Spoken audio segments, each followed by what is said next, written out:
Story 1. I'm a coroner, and every bone in my subject is hinged. I've opened over 2,000 bodies, and until last Thursday I believed I'd seen every deviation human anatomy could offer. Situs inversus, extra spleens, fused kidneys shaped like horseshoes, a parasitic twin curled inside a man's peritoneal cavity. The body is a map of evolutionary compromise, and I have traced every line. But I have never in 20 years seen a skeleton that could dance without muscles. The case arrived as a John Doe, male, late 30s, no obvious trauma. The police report was thin. A hiker found him in a dry creek bed, unmarked, no ID. His skin was the color of putty and rigor had come and gone. I assigned him a number, hung his clothes in a paper bag and slid him onto the steel table. The overhead light buzzed. I did what I always do, external exam, then the Y incision. Nothing prepared me for the sound. When I spread the first cut over the ribs, the scalpel met no resistance, but the chest wall did not open in the usual way. It folded inward smoothly like a louvered door. I stopped and pulled the skin aside with my fingers. The ribs were not solid arcs of bone. Each one carried a perfect, glistening hinge at its midpoint, a joint sheathed in a tiny capsule of cartilage, identical in structure to the interphalangeal joints inside a finger. I touched the fourth rib with the tip of a probe, and the two halves curled inward, a slow, articulate flexion, then straightened when I pulled the probe away. All 12 pairs moved in a silent, rippling wave, as if the thorax were taking a small, experimental breath. Stepped back, the room was quiet except for the hum of the refrigeration units.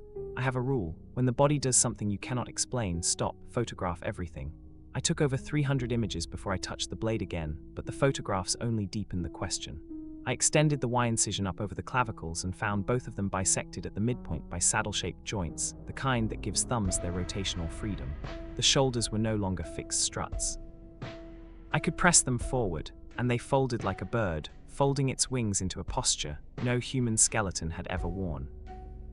By then my hands were shaking, but I kept working. I had to map the entire system. The long bones of the arms, humera, radii, ulni, each carried an identical midpoint joint, perfect synovial capsules, lubricated with a clear, slightly viscous fluid that smelled of nothing. I lifted the right hand. The fingers did not dangle, they rippled. Every metacarpal, every phalanx down to the distal tips, was split by a miniature knuckle within the bone itself. A single index finger had become 6 jointed segments instead of 3, each hinge clicking faintly when I flexed it. The thumb alone articulated in 5 separate places along its length. When I released the hand, the fingers continued to move in a slow, sequential wave, as if testing a range of motion they had never been granted before. I felt a primal urge to leave the room, but I am a scientist. I dissected the left hand to confirm.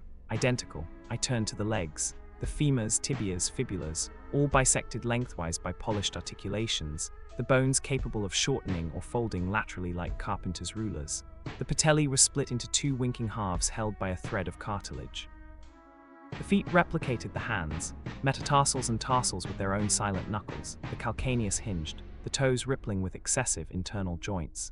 The pelvis was a symmetrical puzzle. Each ilium, ischium, and pubis carried a clean midline joint that should never exist. The sacrum, supposed to be a fused mass, was a chain of independent central hinges, each vertebra now double-jointed, the spine a series of bony hourglasses capable of curving in 2 superimposed waves at once. I stopped at the skull only because I was afraid of what I would find, but a coroner does not get to look away. I made the coronal incision behind the ears and peeled the face forward, exposing the cranium. The cranial plates, meant to be fused in infancy, were forever unfused and additionally bisected. The frontal bone carried a transverse joint running across the forehead, a seam of cartilage that allowed the brow to flex when I pressed it. The parietal bones were split sagittally, each half moved independently under my thumb. The temporal bones hinged at the mastoid process. The occipital bone had a crescent-shaped articulation at its base. The mandible, already a separate bone, was split cleanly down the center into 2 halves that parted slightly when I touched the chin, revealing a sliver of damp, gray interior. The maxilla was divided. The zygomatic arches were hinged like tiny doors. The entire skull was not a helmet, but a closed bud of interlocking plates, each with its own extra axis of motion, as if the head could gently open outward, petal by petal, to reveal something never meant to sit inside a human cranium. No bone was exempt. I checked the hyoid, suspended in the throat, a tiny chain of 3 bisected links. I excised the temporal bones and extracted the ossicles of the inner ear. Malleus, incus, stapes, each no larger than a grain of rice, carried microscopic hinges under the dissecting scope. The teeth, when I pulled one, showed a hairline articulation between crown and root, a joint that should not exist in dentin. I sat down heavily on the stool. The body lay still on the table, but only just. The collective potential energy in all those thousands of extra joints was palpable. I could feel it as a pressure in the room, a silent, coiled tension. If I were to lift the corpse by the shoulders, the limbs would not hang, they would concertina. If I pressed a hand to the sternum, itself an assembly of hinged sternabry, the ribcage might close in stages like a camera's iris. The skull plates might breathe apart a millimeter and return. The fingers and toes would play silent, repeating chords on the air. I drew a sample of the synovial fluid from the right knee joint, a needle inserted into the hinge inside the femur.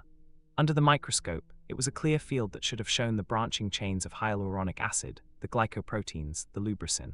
It showed none of those. Instead, the fluid was alive with tiny, self-organizing whirls and eddies, vortices that spun and dissipated as if stirred by invisible, probing fingers. I left a petri dish of it on the counter while I wrote my initial notes.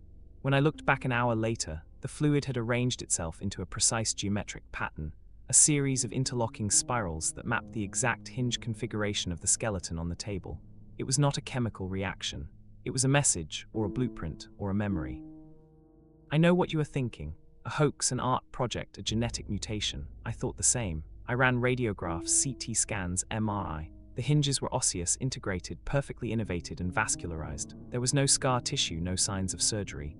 The bone morphology was continuous at the microscopic level. Whoever this man was, he had grown these joints in utero. He had lived with them. But how? The question was not what killed him. I still had no answer for that, but whether he was ever alive in the way we understand life. Had he walked among us, his bones folding silently inside his skin, keeping a shape we would recognize only through immense muscular effort? Or was he assembled, constructed, as an object lesson in anatomy turned wrong, a cadaver that, if grasped with the right sequence of pressures and folds, could be collapsed into a shape no longer recognizable as human, or unfolded into something else entirely? I spent 3 days alone with him. I did not sleep. I began to test the articulation. It started with simple movements, folding the arms into a precise series of acute angles, the forearm tucking inside the upper arm, the wrist folding inward like a paper fan. Each joint locked into place when I pushed it to its limit, a satisfying click that felt almost intentional. I worked systematically, starting with the extremities, moving inward. The body accepted every adjustment without resistance. It was like solving a puzzle, except the puzzle was solving itself through my hands. I folded the legs into zigzag patterns, the feet flattening and tucking under the shins. The pelvis closed like a symmetrical flower, the ilia meeting along their midline joints. The ribcage, when I pressed the sternum in the correct sequence, collapsed into a dense, imbricated shield. The spine coiled into a double helix, vertebrae nesting inside vertebrae. The skull was the last. I placed my thumbs on the temporal hinges and pressed gently outward. The plates opened, not violently, but with the smooth, unhurried motion of a blooming orchid. The inside of the cranium was not an empty cavity. Instead, a tough, grey fibrous mat lined the bone, dense and cartilaginous, like dried tendons stretched across a frame. It held its shape as though it had calcified in place long before death. I did not look long. I closed the skull again, reversing the pressure, and it sealed with a quiet, wet sound. When I was done, the body on the table was no longer a body. It was a compact, geometric object, approximately the size and shape of a large suitcase, but more elegant, an origami of flesh and bone folded into a configuration that my mind could not categorize. The skin had stretched and redraped itself over the new contours without tearing. A faint vibration emanated from within, a harmonic resonance like a tuning fork humming at a frequency just below hearing. I stepped back and the object sat perfectly still, exuding a sense of deep, patient waiting. I have not called the police. I have not logged this case. I am sitting in my office now, writing this down because I need to impose a linear narrative on something that has broken my understanding of linear anatomy. The folded thing is in the cooler, drawer 17. I can feel it through the walls, a subtle rhythmic pressure, as if it is breathing in a pattern that I almost recognize. The hinges are all present. The choreography is waiting. And I am becoming increasingly certain that I did not fold the body. The body folded itself through me. The coroner is not the examiner. The coroner is the next set of hands that will learn a new articulation. My knuckles clicked this morning when I picked up my coffee. I don't remember them clicking before. I looked at the x-ray of my own hand, the one I keep on file from an old accident. The bones were normal. But when I flexed my fingers, I felt a faint, deep echo of movement inside the phalanges, a second, softer articulation that has never been there before. I think the fluid is in me, or perhaps it always was. The body on the table is not an anomaly, it is a demonstration, and I am the next step. Story 2. The dead man in drawer 7 is sweating. The dead man in drawer 7 is sweating. I know how that sounds, but I'm a coroner, and I've spent 14 years in the quiet company of the deceased, and not once has a corpse perspired on my table. This one arrived 3 days ago with no identification, a massive myocardial infarction as the obvious cause, and a core temperature of 32 degrees Celsius. The intake room that night sat at a muggy 29, so the body was a full 3 degrees warmer than the air, as if it had been waiting in someplace sunlit just out of sight. The autopsy had been straightforward, the left anterior descending artery occluded by a thick, waxy plaque, a pale scar spreading across the anterior ventricle wall like a continent I already knew by rote. Heart attack. Textbook. I'd closed the Y incision, filed the report, and slid him into drawer 7, the refrigeration unit humming its steady promise of 3 degrees Celsius. I expected the cold to do its work, to still whatever residual chemistry lingered in those cells. Instead, the body began to insist otherwise. 4 hours later, the routine check. I opened the drawer and the digital thermometer mounted inside the compartment read 7 degrees. 7. I tapped the sensor, wiped the probe with an alcohol swab and measured again. The reading held. I pulled the tray out and laid my palm on the man's forehead. The skin was cool but not the uniform chill of the morgue. The palms were merely cool and the soles of the feet felt almost neutral, like a stone that had been resting in shade on a warm afternoon. I fetched the thermal camera and aimed it at the body. The screen bloomed with color. A diffuse visceral glow pooled across the torso, brightest along the long bones and the length of the spine. A heat signature that should have extinguished itself hours after death. The femurs and humeri shone with a low amber light and the vertebrae formed a chain of embers. The body was not warming from the outside in, it was radiating from its core, from its marrow.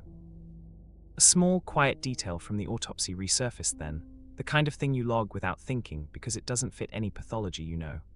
When I'd opened the pericardium and sliced into the infarcted muscle, the blood around the blockage had been unusually thin, almost dilute, and along the wall of the occluded artery itself there'd been a minute slick of a translucent substance that had no business clinging to a ruptured plaque. I'd swabbed it, filed it as possible post-mortem artifact or lipid residue, and moved on. Now, staring at the thermal bloom in the iliac crest, I wasn't so sure. I should have called the pathologist. I should have done a dozen things by protocol. Instead, I told myself this was a puzzle I could solve with a needle and a microscope. I prepped a jamshidi needle, sterilized a patch of skin over the right iliac crest, and punched through into the bone. The marrow I expected to pull was either the rich red of active hematopoiesis or the fatty yellow of age. What filled the syringe was neither. It was a viscous, translucent amber, the color of old honey held up to a candle, and it came out with a slight pull, as if the bone were reluctant to part with it. The smell hit me next. Ozone, sharp and clean, the scent of the air after a lightning strike, trapped inside a dead man's hip. Under the microscope, the fluid was alive with slow, deliberate currents. Convection cells spiraled like miniature galaxies, little whirls of heated amber rising and falling in patterns that repeated every 11 seconds. A microthermistor confirmed it. The aspirated marrow maintained a steady 11 degrees Celsius even in the open air of the lab, even after being drawn into a plastic syringe. It generated its own warmth. I placed a drop on a glass slide and set it aside while I logged vitals. When I looked back, the droplet had crystallized into a fan of needle-like dendrites, intricate and symmetrical. They were not ice. I touched a match to the edge of the slide and the crystals ignited with a soft whoosh, a flame that burned pale gold and left no ash, no residue, nothing but that same ozone tang and a sound, a single sustained note that hovered at the edge of hearing before fading, like the low C string of a cello plucked in a cavernous hall and allowed to die. I stood there in the hum of the morgue, feeling the prickle of something very old and very quiet crawling up the back of my neck. I told myself it was a chemical reaction I didn't understand, some rare decomposition phenomenon, but I didn't believe that. You don't spend a career with the dead without learning the difference between a process and a presence, and this body felt occupied. Not by consciousness, not by a ghost, but by a stubborn, patient homeostasis that had simply forgotten to stop. 12 hours post-intake, I went back. The body had begun to condense moisture on the surface of the skin. A fine dew beaded along the sternum and the temples, and the disposable shroud was damp to the touch. A thin rivulet traced the curve of a rib, catching the fluorescent light like a thread of honey. I checked the other drawers. The one above number 7, which held a frail elderly woman, now read 4 degrees instead of 3. The one below, a middle-aged man with liver failure, sat at 3.5. The warmth was seeping outward, a slow persuasion that the stainless steel walls of the refrigeration unit could not entirely contain. The other bodies remained still, cold in the way death is cold, but the boundary was blurring. I stood in that chilled room and felt, for the first time, that I was standing too close to a threshold I couldn't name. By the 24-hour mark, the body in drawer 7 was sweating openly. Beads of amber fluid welled up from the pores and ran down the temples to pool in the hollow of the throat, where a shallow glimmer collected like a tiny, calm lake. I peeled back the shroud and found it stuck to the chest and shoulders. When the fabric lifted away, it left an imprint of its weave on the skin in faint, golden lines, as if the body was slowly printing itself onto the cotton, cell by cell. The fluid was not sweat. I tested it. Identical viscosity, identical ozone signature, identical steady temperature as the marrow. The same convection spirals, suspended in liquid wept from a dead man's skin. The morgue's electrical systems had begun to stutter. The amber fluid seemed to generate its own electromagnetic field, and the building's circuits were beginning to agree. The overhead lights flickered in a slow, rolling wave that matched the rhythm of the convection spirals I'd observed under the microscope hours earlier. 11 seconds on, a dip, 11 seconds, a dip. The clock on the wall stuttered in sync. My laptop, plugged into a different circuit, dimmed its screen in the same cadence. I pulled out my phone and recorded a video. Whispering a narration I doubted I would ever play for anyone. In the recording, the flicker was barely visible, but the sound was there, a subauditory pulse that made the microphone's gain flutter. Decay had set in. I'd checked every mark I know to look for. No lividity deepened. The blood had not settled into the dependent regions because there was no settling. The fluids moved in those quiet galactic swirls, circulating without a heart. No rigor had ever stiffened the joints. The limbs bent with a smooth, living pliancy, and when I lifted an eyelid, the eye beneath was clear, the cornea bright, the pupil round and responsive, though to what light I can't say. The irises were a pale amber. I checked the intake form. Brown. The body had changed its own eye color in the dark of a refrigerated drawer. I had a scalpel in my hand. I don't remember fetching it, but there it was, and my training whispered a dangerous question. I'd seen the crystals ignite and vanish without harming the slide. What would the flame do to flesh? I made a small incision, a centimeter long, on the forearm. The skin parted with a bead of that amber fluid, no blood. I took one of the crystallized slides I'd stored in a petri dish, touched a flame to it, and as the dendritic needles kindled into their pale gold fire, I lowered the edge of the flame to the wound. The fire did not burn. It soothed, a warmth that sank into the tissues like a sigh. The skin knit before my eyes, the edges drawing together without a scar, without a trace. A homeostatic impulse without a brain, a flame that would not go out because something had forgotten to blow it out, or had chosen not to. I stepped back and the morgue felt smaller, the air thick with ozone and the faint harmonic that now hummed at the lower edge of audibility, like a cello note that had been bowed and then left to resonate in the body of the instrument. I pressed my ear to the stainless steel of drawer 7, and the metal was warm. Through it I heard the sound, low, steady, the frequency of an open C string, a fundamental tone that vibrated in my sternum. It was the same frequency as the flickering lights, the body's field resonating through the building's bones. It was not mechanical, it was biological. The body was humming to itself in the dark. By the end of the third day, drawer 7 was no longer the only warmth. Every drawer in the wall now registered above ambient temperature. The dead had not awakened. They hadn't moved, hadn't opened their eyes. They were just warmer. The frail woman in drawer 6, whom I'd certified with hypostatic pneumonia, now radiated a delicate heat of 6 degrees. The liver failure man below held at 5.5. The cold room's compressor was running constantly, fighting a losing battle, and the refrigeration alarm had been beeping for hours until I silenced it. I didn't call maintenance. I didn't call anyone. I sat in my office chair, listening to the hum that threaded through the walls, and I wrote this account because someone needed to. Because the world's thermodynamics were beginning to agree with whatever lay in drawer 7, and I didn't know where that agreement ended. The body is still there as I write this. The sweat, if I can call it that, beads and runs and pools. The shroud is now a map of golden lines, a negative of the weave burned into the cotton. The eyes, when I checked an hour ago, had shifted again. The amber irises were flecked with a deeper gold that moved if I stared 2 long, tiny convection spirals in the stroma. The hum has settled into a quiet thrum I feel more than hear, a baseline note that the morgue's very structure has begun to echo. I'm a coroner. I know when a body has decided to die. And I know now with a certainty that sits cold and bright behind my ribs that the dead man in drawer 7 has decided, against all evidence, to remain somewhere just shy of death. The line we draw between life and its absence has been smudged, erased by a slow amber persistence. The body is humming, the morgue is humming, and somewhere in the quiet, something is listening and beginning to agree. Story 3. I sliced into a body that was leaving humanity behind. The call came at 2:47 a.m. I had been dozing in my office chair, a half-empty mug of cold coffee balanced on my knee, when the phone rattled against its cradle. On the other end, the night supervisor's voice crackled with that particular tension that only arrives with the unidentified dead. John Doe, mid-40s, found in an abandoned warehouse downtown. No visible trauma, but the scene suggests a fall, maybe through a rotted floor. Police want a preliminary before morning. I rubbed my eyes and reached for my spectacles.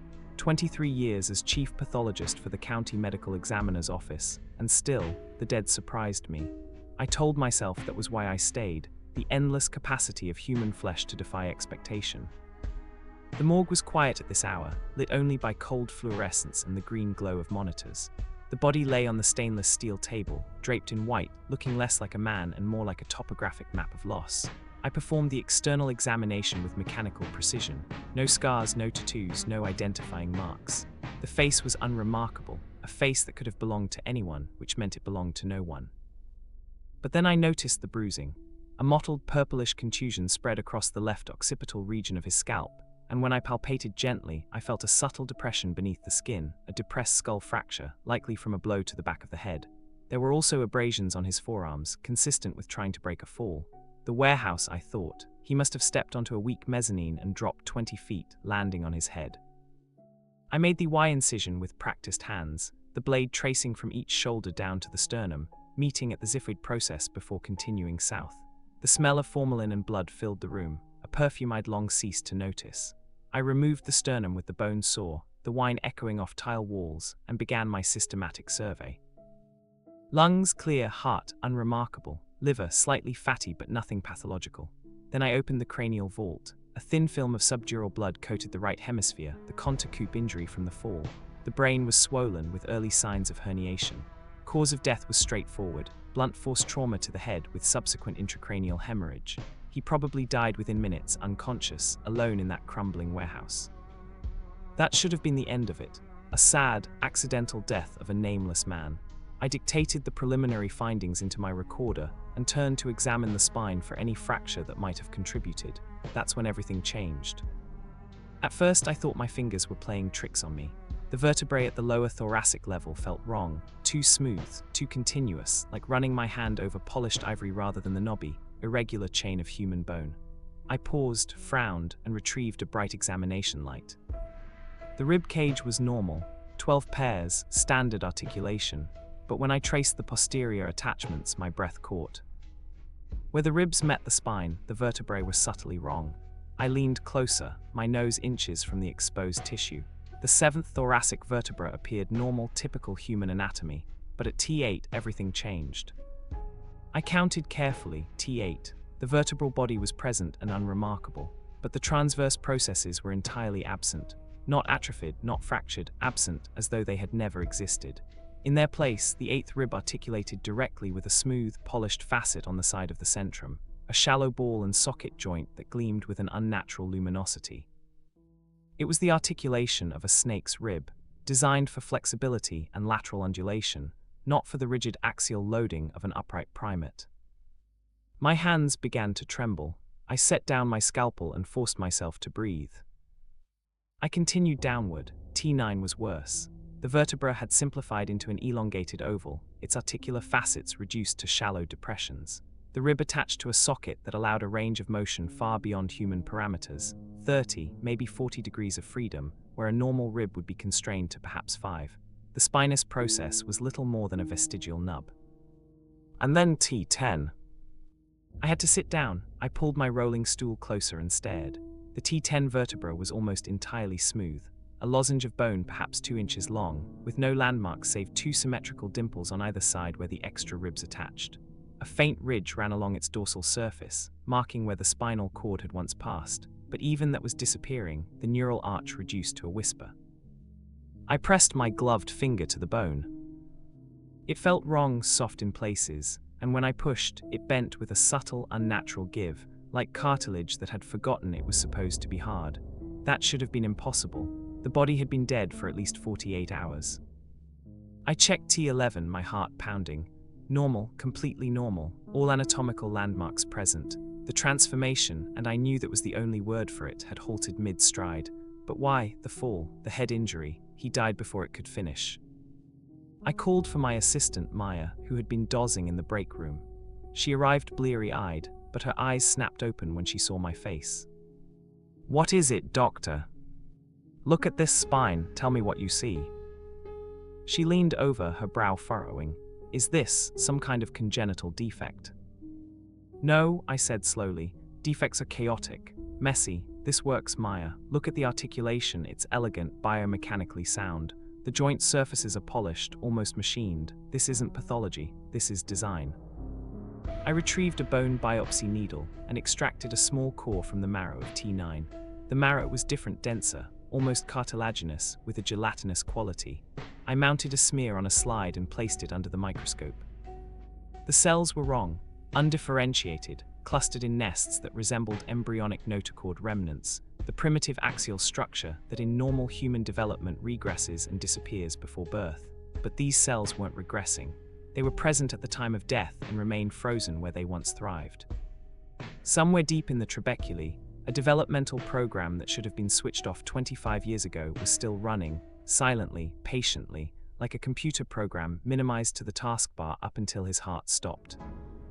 I looked back at the body. I thought about evolution. The serpentine body plan, long, repeating segments, ribs attaching directly to vertebral centra, smooth, undifferentiated vertebrae that allow lateral undulation. A snake's spine has hundreds of identical vertebrae, each a repetition of the last.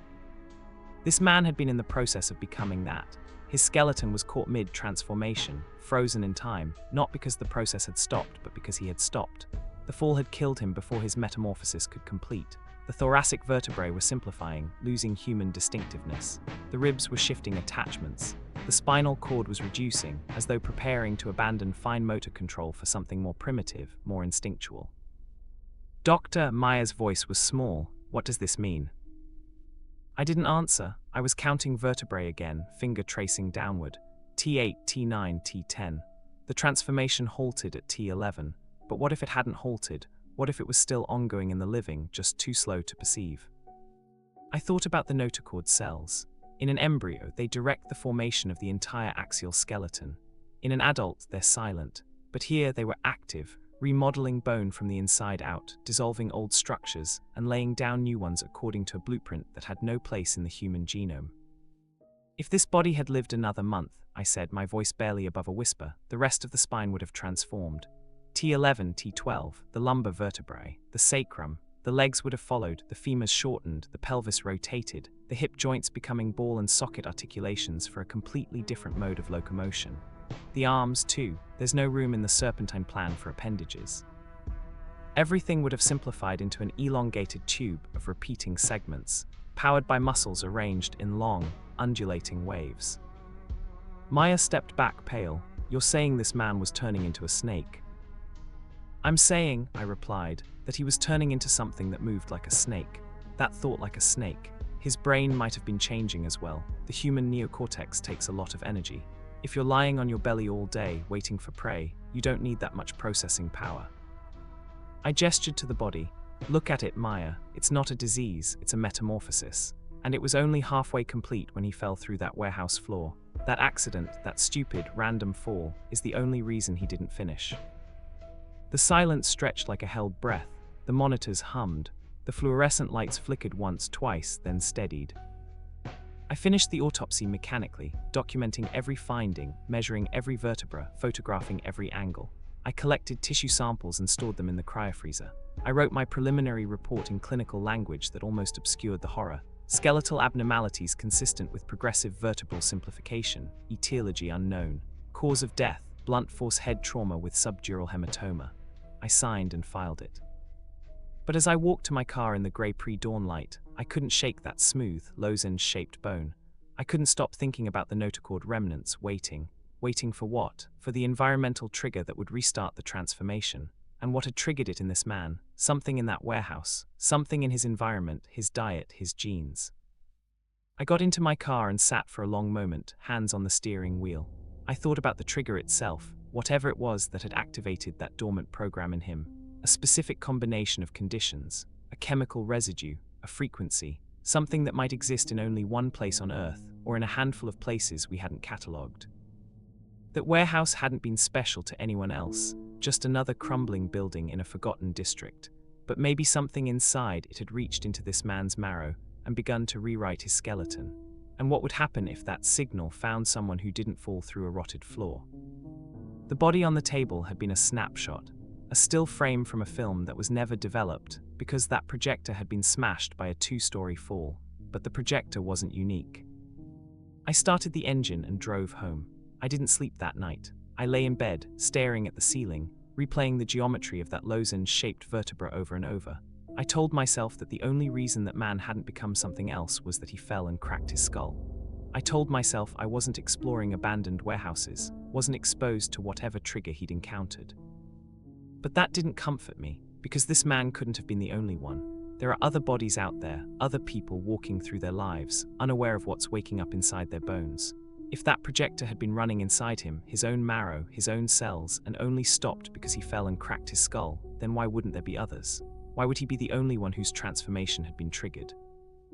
In the dark of my bedroom, with the city humming beyond the window and that dead man's tissue samples freezing in a cryovault somewhere across town, I knew the truth. The projector inside him hadn't stopped. It had merely paused because he died, but he wasn't the only projector. There are others out there, other people in whom the same trigger has already been pulled, other bodies whose vertebrae are already beginning to smooth and simplify, their transformations still running in silence. Somewhere in some other body lying in a bed or walking down a street, the notochord cells are dividing. The vertebrae are beginning their slow, inevitable simplification. That man hadn't been the first, he wouldn't be the last. I closed my eyes and did not sleep. I lay still, listening to the faint hum of the city, knowing that somewhere out there, in some other body, some other spine, the next projector was still running, still humming, still turning its gears. And eventually that person would survive long enough to complete the transformation, and the film would finish playing. Story 4, my subject has too many ribs. The fluorescent lights in the morgue never flicker. They're the kind of steady, brutal white that leaves no room for shadows or ambiguity. I've always appreciated that. In my line of work, ambiguity is the enemy. A body is a closed system. Mass, volume, a finite and knowable number of parts. Count them, catalogue them, write the report. Case closed. The subject was a John Doe, mid-30s, no obvious trauma, standard autopsy. I made the Y incision, opened the chest cavity with the spreader, and began my external and internal examinations. Everything was unremarkable until I reached the ribs. I'd already noted the 24-12 pairs, the classic human architecture, as I documented the thoracic cavity. It was a matter of rote. I've counted thousands of ribs, you don't get it wrong. But something made me recount, a flicker of doubt maybe, a sense that my eyes had skipped. I started high at the first rib just beneath the clavicle, and walked my gloved fingers down, pressing each bony curve. 1, 2, 3, I counted aloud, a quiet murmur against the hum of the ventilation. When I reached the bottom of the cage and touched the final floating rib, my mouth said 26. I paused, I retraced the path slower. Again 26, that was impossible. I had just written down 24 in my notes. I looked at the page. The numeral was there in my own handwriting. A miscount, obviously. The ribs can feel similar, the intercostal space is tight. I was tired, I'd been doing double shifts. I decided to be rigorous. I would mark each rib as I counted, leaving no room for error. I took a sheet of small, circular adhesive labels from a drawer, the kind we use to tag evidence bags. Starting again at the top, I pressed a bright orange dot onto each rib, counting aloud. 1 dot, 2 dots, 3 dots. When I finished, I had placed 28 labels. 28 palpable, calcified structures curving around the chest cavity. I ran my finger over each one. They were all hard, all undeniably bone. Some of them seemed to nestle closer than anatomy textbooks allowed, but the labels were there, sticking to solid matter. I stepped back, feeling the first cold prickle of something wrong along my spine. I took a photograph with the ceiling-mounted camera, the click sharp in the silence. I needed documentation, an objective record. The digital image bloomed onto the monitor on the wall. I zoomed in, counting the bright orange dots against the grey red of the tissue. 25. The photograph showed 25 labels. My eyes traced the image again. There were empty spaces where I distinctly remembered placing stickers, and stickers in places that in the photo seemed to be attached to nothing but a faint blur, as if the camera had caught something mid-vanish. My hands started to feel a little numb inside the gloves. I needed to check the body again. The surgical drape, a thin blue sterile sheet, had been pulled up to the chin while I reviewed the image, a habit to keep the field contained. I gripped the edge of the drape and pulled it down. The breath stopped in my throat. The labels were still there, but now they were stuck to 30 distinct ribs. I counted them with my eyes, my mind refusing the input. 30. Several of the new ribs, the ones I hadn't labeled, passed directly through the older labeled ones. I could see the hard edge of one rib intersecting the center of another. No crack, no dislocation, no visible damage to the bone or the surrounding soft tissue. They simply occupied the same space, like ghostly architecture intersecting the solid world, except they were both solid. When I reached out and touched an intersection, I felt two distinct, unbroken surfaces, the sticker still tacky under my fingertip. It was as if physics had simply decided to take a backseat to biology. I paged the radiologist on call, a young guy named Kellen with a calm, methodical demeanor that I urgently needed. I didn't tell him what was happening. I just said I had an anomalous thoracic presentation and needed a fluoroscopy, a continuous, real-time X-ray. When he wheeled the C-arm in and positioned it over the chest, his face was a mask of professional curiosity. Then the screen came alive. The fluoroscopy image was a constant, shimmering uncertainty. At the edges of the chest cavity, where the ribs should have ended in clean, calcified arcs, there was a flickering. Ribs phased in and out of existence, like radio signals wavering on the edge of reception. They didn't snap into place. They shimmered, faint at first, then fully dense, then ghostly again, at a frequency just below conscious perception. It made my eyes ache, as if the machine was struggling to render an overcluttered scene. The frame-by-frame counter on the screen was a chaos of numbers. 24, 27, 31, 26, 29, 33, 25, 30. Kellen said nothing, but I heard him swallow. The extra ribs that manifested were not identical duplicates. Some were thin and needle-like, jutting at odd angles, sharp as surgical steel. Some were broad and flattened, almost like the bony plates of an armadillo. A few were spiraled, twisting in delicate helical curves that caught the X-ray beam in strange ways. One, near the 9th position, was jointed in the middle like a tiny limb, with a clear articulation and a capsule. Another, low on the left side, was hollow, its interior glowing with a faint blue-white light when Kellen, in a moment of desperate curiosity, dimmed the room's overheads. We stood there in the dark, the only illumination coming from that one rib and the ghostly green of the fluoroscopy screen. It wasn't a reflection. The light was coming from inside the bone. I remembered a half-forgotten lecture from a physics elective, the observer effect. I asked Kellen to look away from the body, to turn his head to the wall. I did the same. We counted to 10. When we looked back, the arrangement was entirely different. The spiral rib was gone. In its place, a thick, Y-shaped bone branched across the sternum. The glowing rib had shifted from the left side to the right, and its light was now a soft amber. A cluster of 3 needle-like ribs, previously high on the left, now formed a woven cage over the heart, their sharp points just grazing the pericardial sac. It was as if the act of observation collapsed a wave function, pinning the ribs into one configuration, only for our withdrawal of attention to allow the system to return to a state of infinite possibility, ready to resolve into a new, unpredictable form upon our next glance. I needed a final count, a definitive attempt to see how far this could go. I started counting aloud again, my voice strained. I used my finger to point, not touching, as the ribs were now too densely packed. The numbers rose. The chest cavity was becoming a dense basket of interlocking bone, a latticework of osseous matter that should have pulverized the lungs and heart, yet the organs remained visibly intact, though compressed and displaced by the ever-tightening cage of bone, their stillness broken only by the physical pressure of the ribs around them. The skin around the edges of the Y-incision began to bulge outward, not from gas or muscle, but from the sheer physical rearrangement of the bone beneath, the interlocking framework of ribs shifting, overlapping, and pushing the skin into slow, rolling undulations like a tarp over shifting cargo. The ribs were no longer just a cage. They were a recursive architecture, building itself from within. At 47, I had to stop. The ribs were manifesting faster than I could count. New ones were sliding into existence between the spaces of existing ones, overlapping, weaving through each other in physically impossible cat's cradles. The floor of the morgue under the table seemed to resonate, a subauditory vibration I felt in my fillings. The adhesive labels, still stuck to some of the earlier ribs, began to peel off one by one, not falling, but simply losing their adhesion as the surface they were attached to subtly shifted its reality, and they fluttered down onto the chest like confused orange moths. The theoretical maximum was nowhere in sight. Each count didn't just enumerate, it seemed to invite more, a summons. We covered the body and left the room. Kellen was pale, silent. I sat in my office, staring at the blank report form. How do you write this down? Subject appears to have an unfixed, non-quantifiable number of ribs, fluctuating upon observation. Counts have ranged from 24 to 47, with no upper boundary evident. The cause of death was listed as undetermined, which was technically true but felt like a lie. The subject hadn't died, it had simply stopped being alive. It was a cadaver that refused to be a fixed quantity, a piece of biology that had unmoored from number entirely. I've been a coroner for 15 years, and I've learned that death is a process of absolute stillness, of entropy's final, quiet claim. You count what's left and you know it will never be more. But that body is still down there in the drawer, number 14B. I haven't opened it since.